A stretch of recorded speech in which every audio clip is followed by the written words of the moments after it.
welcome in podcast, Pete Forsey. Thanks so much for choosing the show. Go ahead, hit follow, hit subscribe, review, tell your friends what we're doing here on the show. It's on Spotify, Amazon, wherever you listen. And we're breaking down all NFL football games. There's only a few left. Today's the division round. Next week, we'll have conference championship content coming your way. I'm going to preview that a little bit. But tonight, I'm recording this here on Sunday after the divisional round. Got some takes. The Cowboys, absolute collapse. No other way to slice it. It's bad in Dallas. Joe Burrow, he's definitely cemented himself. He's better than Josh Allen. I'm going to tell you why. Broadway beatdown in Philly, and then a hobbled Mahomes topples Jacksonville. So let's get to it. We break down all NFL playoffs. Thanks so much for tuning in. Cowboy and Niner game ended just about, it's 10:15 Central Standard Time here in the Midwest. Guess it's been about an hour and a half. Schedule's already thrown off from a late night evening at a suburban late night club. I won't name any names. We'll call it Helen Fitzgerald's. And so my body clock's already thrown off. And then the NFL schedule throws in the wrinkle of starting the games at 3:30 since we're down to the divisional playoff portion of the schedule now. So I'm doing the podcast later on in the evening here, and it's got me a little out of whack. But one thing that certainly is typical for a Cowboys season is an out-of-whack game. It happened against the Niners last year. It's happening again this year. And, this one, I defend Mike McCarthy a little bit more overall, and I'm going to later on this evening. When he chose to punt the football on, I think it was about the 45-yard line, heading into 49er territory, his defense with Dan Quinn, they were nails. They were not letting Brock Purdy or Kyle Shanahan get anything on offense. I found that to be his experience coming into play and saying, hey, I'm not taking any risk with my offense, which looks like shit right now. Why would I do that when the points total for this game, which ended up only 19 points, the Niners, they won 19 to 12 here tonight on Sunday. He realized this is going to be a low-scoring game. So I'm going to lean on my defense here to create a big negative play. I'm going to lean on my defense to not let them score. Now, Dan Quinn, they had no answer for George Kittle. They came up in that ensuing drive, and they let him go down and score a touchdown. So it failed. But at the time, that's what was working. So I get leaning on your strength at that point in time. And, this is a typical game where the fans love to get on Dallas, and in this case, they are correct. They collapsed. After that, it was just train was off the tracks. The offense wasn't getting anything going. In general, they couldn't create any yards. The main story here, though, Kyle Shanahan, 49ers, continuously drafting quarterbacks, whether it be Trey Lance in the first round, giving up the farm, re-signing Jimmy Garoppolo, and then in this case, also Brock Purdy in the 7th round. It's very Belichickian-like. It's very Packers back in the day with Favre and Peterson and Mark Brunell. They just continuously are looking at that position. Ron Wolf, the guy who created all those great 90s Packers teams, this was his philosophy. Belichick, you look at Ryan Mallett back in the mid-2000s. You look at Bailey Zappi, Jimmy Garoppolo in 2014 in the 2nd round. You cannot ever have a bad situation when your starter goes out because you need someone to step in at some point. It's a long year. You're one hit away from the season being on the line to where the backup has to come in and play. Continuously look at that position. And then when you factor in Kyle Shanahan knows how to dial up a play for any one of his guys, whether it's George Kittle, whether it's Deebo Samuel, whether it's Ayuk, he's got the perfect system for it. Niners, they're about to go to the NFC Championship game against a good Philly opponent who we'll get in here in a minute, but it's been clear for a little bit. It's looking even more clear now that the 49ers with a 3rd-string quarterback could be going to the Super Bowl and winning it all. So in the earlier slate, Joe Burrow, Josh Allen, I think we can now say Joe Burrow is ahead of the guy that was drafted number 10 overall by the Bills in 2018. Josh Allen has a couple more seasons under his belt, and you look over the last month plus, December, last few weeks of November, Josh Allen, he is not playing well. He has looked like the 2019 and not quite the 2018 version because that was a car wreck, but he has not been playing well. It has only been quick strike on offense, and then as far as the rest of his play, you just don't get a whole lot of manufacturing on the offensive side of the football. And Joe Burrow makes a lot of things out of nothing. He's got an offensive line in shambles. He's getting the ball out quickly. He's getting the ball to his playmakers, and he's doing it with a defense that is, pretty nifty. I know they were gassing up the defensive coordinator, Lou Amarillo, if I'm saying his name right. They're not the most talented bunch, but they are skillful, and they are smart. And Joe Burrow is overcoming that unit, plus his offensive line, and really his head coach too. Who I like, I know he goes to the Cincinnati bars after games and gives the game ball. I like him as a guy. I think he is smart. I think he's down to earth. But from a head coach perspective, he really looks like an OC who just has the head coaching title. And look, he's good at calling plays. But Joe Burrow is also overcoming some of his mismanagement from a roster and game management perspective. This guy looks like an all-timer. Ms. Taylor, when we were out to dinner the other evening, actually said he looks like the next Tom Brady. I have to say I agree. At this point in time, if we're ever going to choose someone, him or Patrick Mahomes, Blondie down in Jacksonville, looks pretty good too.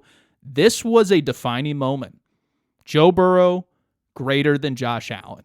Because Josh Allen, while he can do anything on a football field, as far as spectacular play, he can also make every play on the disaster side of things as well, and we've been seeing a lot of it. So much so that Stephon Diggs, the guy that Minnesota shipped the hell out of town because he's a baby and bails on his teammates at the first sign of trouble, we saw that today. We saw that dust up on the sideline. Wasn't quite a dust up. It was a verbal battle between him and his QB, and then he stormed out of the locker room before the head coach had to break down his team for the rest of the year before the offseason. His other teammate had to come back and grab him, apparently. This guy, man, he's championed as a leader and passionate because we see him all fired up on the sidelines, and that's when the Bills are winning games. It's September, it's October, they're in first place. But then when it comes down to it, when times get tough, when things aren't going your way, Stephon Diggs, he bails. That's why Justin Jefferson is a Minnesota Viking right now. And, Buffalo, I know they always talk about win now rosters. Yeah, this roster, it's not winning. It's getting into the playoffs. It's not getting to the big game, though. In that window of contention, there's going to be a quarterback here that's going to get really expensive. There's going to be some other players that want new contracts. I'm not saying they're going away, but it's going to get a lot harder to win. And meanwhile, Joe Burrow and the Bengals, they are capitalizing on their window. And it looks like with a hobbled Mahomes, they could be going back to their second straight Super Bowl.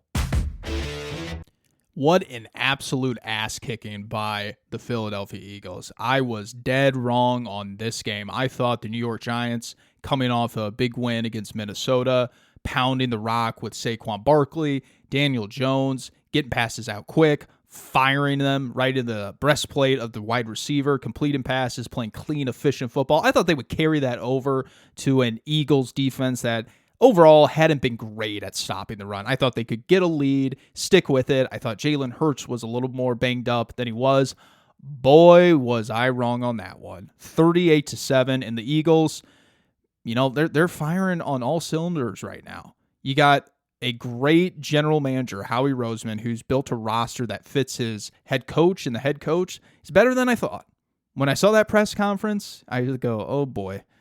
You don't have to win the press conference, but you can't lose it. The guy was fumbling over his words. He was not looking at anybody in the eye, but you know what? He knows how to call plays, and he knows how to tailor his strengths of his quarterback to his offense as well. And as far as 49ers, Eagles, I haven't thought about it enough to really know. I think it's going to be a great game.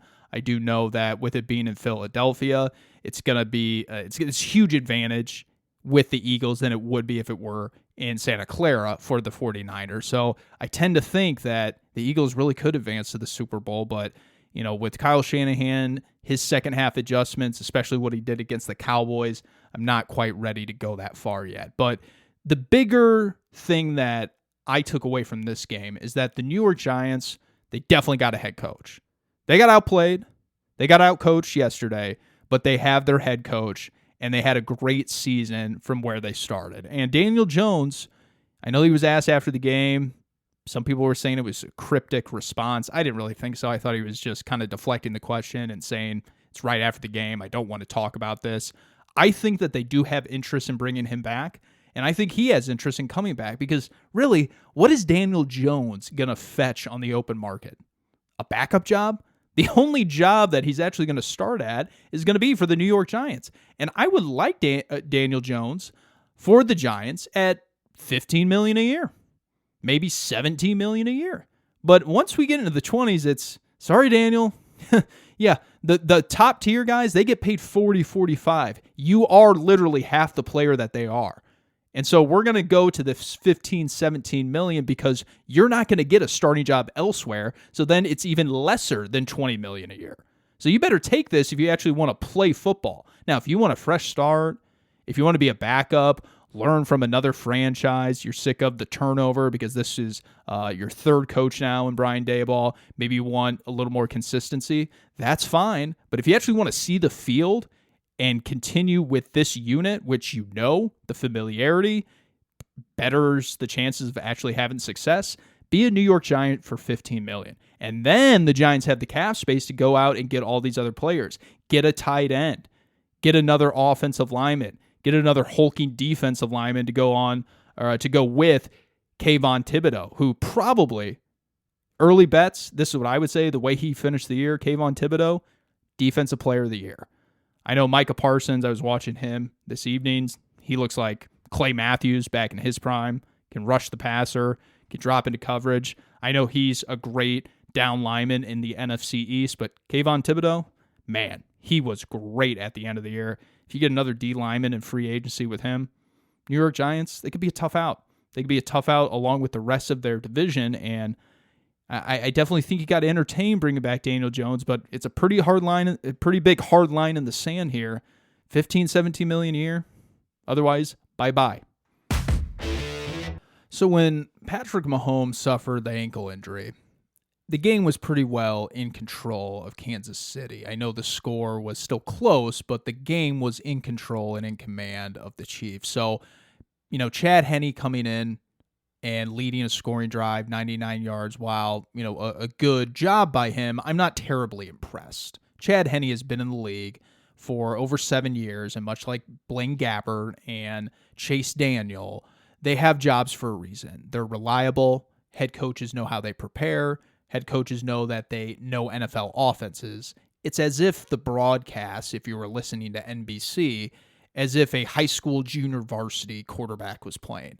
They're not incapable players. They're one of 64 in the world that are on NFL rosters. They can complete passes. They're not completely fazed by the pressure of playing it in an NFL game. Let's just get that out there. Now, Jacksonville didn't have the talent to match up with Kansas City. They didn't have the speed to match up with Kansas City. Trevor Lawrence had to play his best football of his career for the Jaguars to win this. And I'm not knocking Kansas City. It was a gutsy effort by Mahomes. He came in at maybe 40% and finished that game, and they won 27-20. And Jacksonville gave their best effort. But when it came down to it, there was too much Payochi, I don't even know his name, number 10, the new Tyreek. He's fast as shit, and he was getting in the backfield, and he was getting out of the backfield. I mean, every time I looked up, the guy had the ball, and there was too much MVS. There was too much even Juju. I mean, there was some speed just all over the field. I knew that the Jaguars could not match up with. The big question now is he going to be the same player? Is Patrick Mahomes going to be the same player against the Bengals? And I tend to think that he has a chance to be, but the one thing we don't have to worry about is he going to be on the field. Patrick Mahomes, Andy Reid, they showed us that 40% Mahomes is better than 100% Henne. And even if it's 30%, that guy's going to be on the field. Number 15 is going to go out. And I don't think it's going to be so dire that they'll have to warm up Henne and prepare him legitimately to actually play in this game against the Bengals on Sunday. So you wish you had everybody at full strength. You really do. But if Patrick Mahomes, Andy Reid pull this off against a 100% healthy Joe Burrow and the Bengals, who are flying high right now, man, that would go up there even more than a second Super Bowl championship. This game, with him clearly having a bad ankle injury, that would be up there amongst career-defining legacy games. Tell your friends, tell your family, the podcast. We break down every game here in the playoffs. We talk about all off-season transactions, whether it be free agency, trades, football world. It doesn't stop. We got our baseball side of things as well. Spring training will be here just in a couple of weeks, really, which is hard to believe. Seems like there's still a lot to be done on the free agent market between now and then. They can get their content right here on the podcast. Tell your friends, tell your family, follow, review, subscribe, Spotify, Amazon, Apple Podcasts, wherever you listen. Tell your friends. Thanks so much. We'll see you next time.